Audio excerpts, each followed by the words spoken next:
To the human mind, it seems almost impossible. But spend time with the Isaiah family, and they'll soon convince you that with God, all things are possible. The moment you see an orphan's eyes, I promise it will change your life.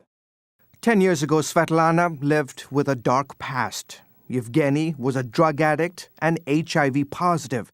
Both had a radical encounter with Jesus Christ that changed their lives forever. I began to search for God. I could see the path that I needed to go on.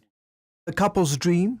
To see their nation of Ukraine without orphans. If someone told me 10 years ago I would have these many children and would be married to an HIV-positive man, I would say that's humanly impossible.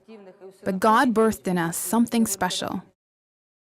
Svetlana and Yevgeny became the first family in Ukraine to adopt a child with HIV. Not just one, 7 HIV-positive children. If we want to see a Ukraine without orphans, Christians have to be a part of the solution.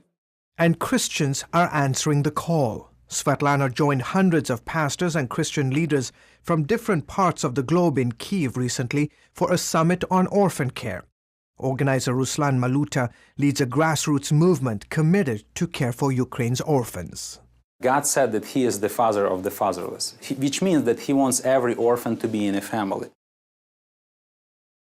How is God going to do it? It's through the church. Adoption and providing a home for an orphan is an integral part of the gospel. And this is a crowd that is very serious about seeing a Ukraine without orphans. Sitting in the crowd, there are about 160 families that have either adopted a Ukrainian child or are today foster parents. Gennady Munenko is one of them. He's a pastor, and along with his wife, they have 31 foster children. Should all families take 31 children in like we did? No. But if this movement is to have a lasting impact, Christian leaders must set the example, and they are. The last few years, God has been moving on the hearts of pastors to lead the charge. Paul Pennington is very encouraged by what he sees happening in Ukraine. The potential here is huge because the church is engaged across denominational lines to be really a model to countries around the world how the church can make a difference for children. Pennington is with Hope for Orphans, a Texas group helping Ukrainian churches with Bible-based orphan ministries. Pennington has 6 children, 5 of whom are adopted.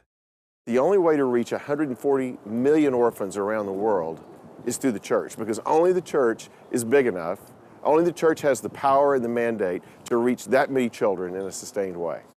Pastors in Russia, Belarus, Romania, and Moldova have started similar Nation Without Orphans movements. West Stafford, president of Compassion International, says he's moved by the pastors' dedication to the vision. They do it with an understanding that God commits to bless orphans and those who do bless orphans. To see an audacious vision that these guys actually are qualified to talk about because they're doing it. Steve Weber calls the movement a miracle. Weber leads CBN's Ukraine office, which has an active Orphans Promise outreach.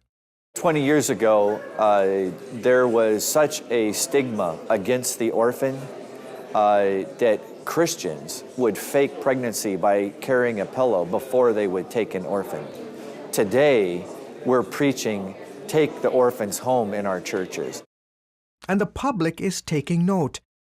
At a nationally televised event that drew Ukraine's rich and famous, Svetlana and Yevgeny received hero status and honored with the Pride of the Nation Award for their heart for orphans.